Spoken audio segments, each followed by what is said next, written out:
This week on Vallo Vision News, the way every person on the campus accesses online information has changed. Now that the forum portal has been deactivated, we'll show you how to access your email, Canvas, and banner.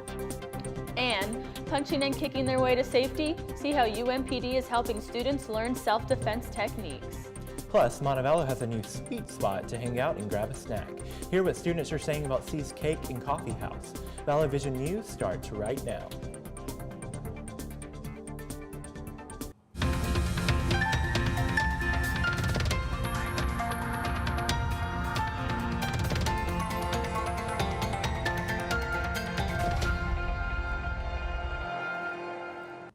Hello and welcome to Vallo Vision News. I'm Colton Crow. And I'm Michaela Franklin. Thanks so much for joining us. There's a major change to how everyone on campus accesses their online information now that the forum portal has been permanently shut down. If you tried logging on to forum today, this is what you saw. Now students, faculty, and staff will need to go to the montevallo.edu page. Students can click on the Current Students tab at the top of the page, then scroll down to access Canvas, email, and banner self-service. employees can click on the Faculty and Staff tab at the top of the page to access those features. According to UM's Chief Information Officer, Craig Gray, the change was made to better secure university data. The university's new Center for the Arts will not be completed in time for the fall 2019 semester. President Dr. John Stewart made the announcement at a university faculty meeting last week. He said bad weather and a delay with a shipment of steel are to blame for slowing down the construction. Dr. Stewart says the Center for the Arts is now scheduled to be finished in October of this year. Have you ever thought about what you would do if you were the victim of a random attack? UMPD helped prepare students for that exact situation. Vallo Vision News reporter Andy Smith attended last week's self-defense training class and joins us now in the studio. Andy? While violent attacks are rare here on campus, it never hurts to be prepared. That's why UMPD is taking extra steps to make sure students are able to defend themselves. Students gathered to learn safety tips and practice self-defense moves at an event hosted by UMPD and Counseling Services last week. Move aside and do a punch like. University Police Officer Joey Glass says that the goal of the class was to give students confidence in their ability to defend themselves. The biggest thing is just that self-confidence. So they could learn a couple of maneuvers, a couple of tricks, a couple of moves that will just catch the perpetrator off guard if they thought maybe they were attacking this person because they looked like a softer target. 90% of it is mental. You have to believe that you're going to win the fight. So we hope we provided that to the students today. Students who attended the class confirmed that UMPD accomplished their goal. I just feel confident that I know what to do, and as we said, that's like part of it, just acting confident. Something is less likely to ever happen. So. The ones on residence halls, y'all have. The class also included information about preventative measures that are set up on campus, including the blue emergency lights and call boxes on residence halls. UM Police remind students to always carry their student IDs,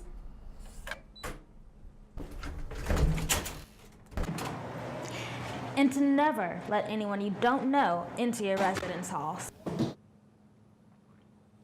So how was it participating in this? It was interesting. I feel like they gave us a lot of information about how to stay safe on campus. There's a service where they'll escort you back if you happen to be out late at night, and they'll walk you back to your residence hall. And then they told us quick little things about pressure points in case of an attacker. You can press up on right under, I guess it will be under an atom sample. I don't have one, but yeah. That's a quick tip, and they showed us how to throw a proper punch. So coming for you. Sounds interesting. Well, I'm glad you definitely got something out of it. I know, being there and having to, be in charge of recording and everything, you still were able to gain some knowledge about that. Yeah, it was a good time.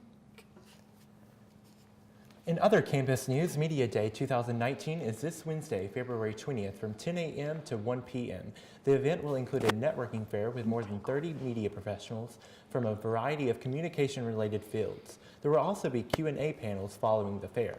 Media Day 2019 is open to all MC, comms, and PR students. Visit our event on Facebook for more details. If you're looking for a place to help start your day, Montevallo has a new restaurant in town. I had the opportunity to visit C's Cake and Coffee House this weekend and sit down with owner Cynthia Bertoloni to check out what's brewing.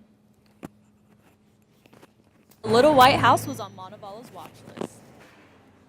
Montevallo students were curious to see what new hangout spot was being brought to town. Now, this familiar location has a different look and a new taste thanks to the Bertoloni family. I think just like the atmosphere, it's kind of calm and peaceful, and you see all sorts of different people here doing all sorts of different things. It's kind of for everybody. What was once a row of plain white houses is now a new hangout spot, known as C's Cake and Coffee House. The new coffee shop isn't just brewing up fresh cake and coffee. Here you can find gourmet pastries, delicious sandwiches, board games, and just enjoy the patio. Students and locals really felt the absence of Eclipse's closing and were really looking for a place to bring everyone together again. I think the community really has been wanting this for a very long time. It's a great place the community's been needing, especially since Eclipse is closed. So. There's really nothing else for them to have coffee. They have to travel the nearest one to Alabaster, but there's a lot of fast food and they just really want something different. Since C's has been open, the void has definitely been filled, and so has everyone's appetite. Probably have to say the chocolate cake. I'm in love with anything chocolate, and it's the perfect amount of rich, and it's moist, and it's got chocolate frosting and fudge, and it's just so good. I love to get their scones, so they're a little bit crunchy on the outside and they're soft on the inside. Favorite right now is the bacon turkey avocado, and then also the chicken bacon ranch. Those are the two most popular items on our menu. With the addition of more food choices, locals in Montevallo are excited to see a new variety of good eats around the town. You can find out more about C's Cake and Coffee House on their Facebook page. Spring is in full bloom in American Village for their annual Festival of Tulips. The American Village opened their gates Saturday for the springtime tradition. The festival will go until Saturday, February 23rd. Gates will open at 10 a.m. and close at 4 p.m. Gates open on Sunday at 12 p.m. Adults will have to pay $10, youth and seniors $9, and $5 per person during the weekend. Visitors can take home some of the 100,000 tulips for just $1.50 each. Remember, there's always more news 24/7 on our social media pages. Just search for Vallo Vision News on Facebook, Twitter, and Instagram for more stories throughout the week. Still ahead on Vallo Vision News, find out how Alabama is helping citizens stock up on severe weather supplies and save money this weekend. Plus, learn about a vending machine that dispenses something sweeter than candy and benefits some Central Alabama students. And see how technology and fashion come together in a customizable jersey. We'll be right back. Montevallo is listed as one of the most beautiful public college campuses, but it has so much more than good looks. It's been named a College of Distinction 7 years running. Plus, it offers 75 majors and the chance to belong to more than 90 campus organizations. Visit YouBelong at montevallo.com to learn more.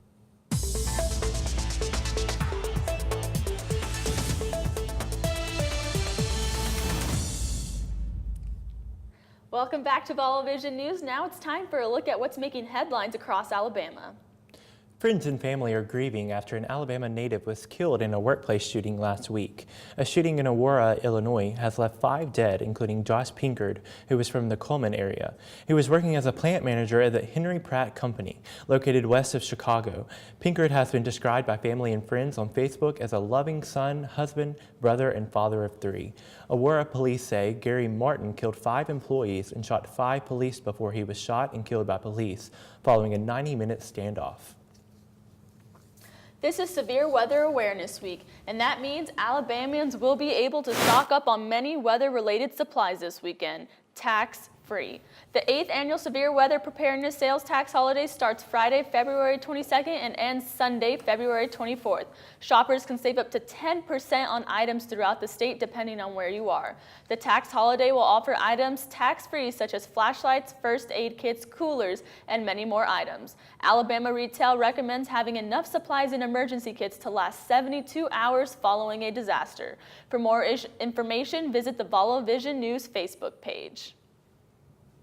We're used to seeing vending machines that dispense sodas, chips, and candy, but an art teacher in Tuscaloosa has created a vending machine that can give you food for your soul. I went to take a first-hand look. Here at the Tuscaloosa Public Library, a new vending machine has been installed, but instead of food and drink, it dispenses art. Inglewood Elementary art teacher Erica Buchanan Phillips got the idea when she saw a need for her classroom. Well, we have some pretty beat up furniture. We kind of got a lot of the hand-me-down furniture. It was missing some legs, so I had to mix match some legs and things like that for our tables. So I'm hoping to, along with more and newer art supplies, to be able to buy some new art tables. The special vending machine has become so popular that Buchanan Phillips has had to restock it. Insert $1 worth in change in the slot, pull the lever, and out comes your own work of art. I'm going to paint over my sunflowers because Buchanan Phillips, or Miss B as her students call her, has made and continues to make a difference to over 500 students. I have to say it's been incredibly rewarding and probably the most favorite thing I've ever done. Vincent asked Camille's father. Buchanan Phillips says there are two things she hopes her students take away from her class. Miss Wilsey's class. One was a sense of community. They are going to be the ones who grow up and live in this town and run this town, so I want them to be able to, I want them to take care of it like they do their homes and themselves. I want them to feel pride for their community. And the other one is just to realize that art is everywhere. And everything they do, whether it be if they grow up to be architects or if they grow up to be mailmen, everything that they will do will have to have at some point a sense of creativity. For more information or to donate to Inglewood Elementary's art program, visit tcss.net/InglewoodES. Coming up on the buzz, it's out of this world. This year's supermoon will be bigger than ever, and you don't want to miss it. We'll be right back. Your success depends upon effective communication. Visit montevallo.edu/COFA. You create your future in communication studies and mass communication. You belong at Montevallo.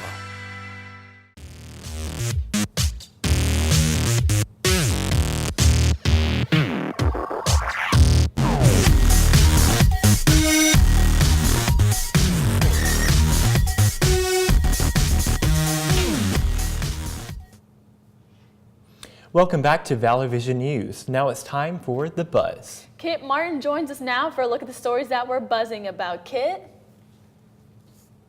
Shocking video shows moments an SUV hit a rock slide in Bristol, Tennessee. An officer was responding to reports along the rock slide, which partially blocking the road. Just as the officer arrived on the scene, an SUV hits the rocks and dirt in the road, then goes airborne, crashing into a police car. The officer was treated for minor injuries. The driver of the SUV refused medical treatment. That was a very shocking video. Wow. What would you guys do in a situation like that? Pray. And that's all I got to say is just pray about it. Absolutely. Wow. I can't even imagine being in that situation. I mean, that's just something you don't see coming. Or, I mean, how are you supposed to expect that? It was a miracle that it wasn't worse than that. So. Yeah, right. Absolutely. For the ultimate fan, your wardrobe is getting a reboot. NBA Commissioner Adam Silver showed off some new technology, the Jersey of the Future. During the kickoff of the 2019 All-Star festivities in Charlotte last week, Silver demonstrated how the high-tech wear works. Names and numbers on the back can transform through a phone app, allowing fans to show their support for various players playing without changing their shirts. No word on when jerseys will go on sale or how much they will cost.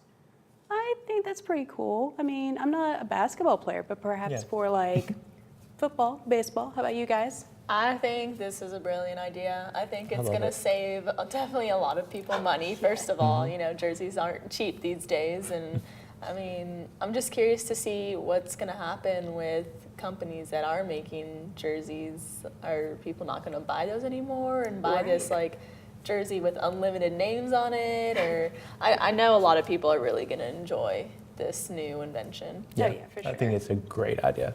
Great. Just 2 months into 2019, and it's already time for the biggest supermoon of the year. Starting Monday night, February's full moon will brighten the skies. It will also look huge due to how close it is to the Earth. You might also hear people calling it the snow moon. The supermoon will reach its peak Tuesday morning at 10:54 a.m. Eastern Time, but it won't be visible until then. Instead, check the skies Monday and Tuesday night for the best views. You can check your local moonrise times at timeanddate.com/moon. I'm excited to see that. I don't think I've ever seen a supermoon, so Oh my gosh. yeah. I don't think I have either. Well, if but the weather permits, you guys might be able Yeah. to see it. absolutely. Awesome. That's all the time we have for today's show. Remember, there's more campus and communities on our website. Just head over to vallovisionnews.wordpress.com to see stories from mass communication students, reporters throughout the week. Thanks for watching, and be sure to tune in to Vallo Vision News again next week.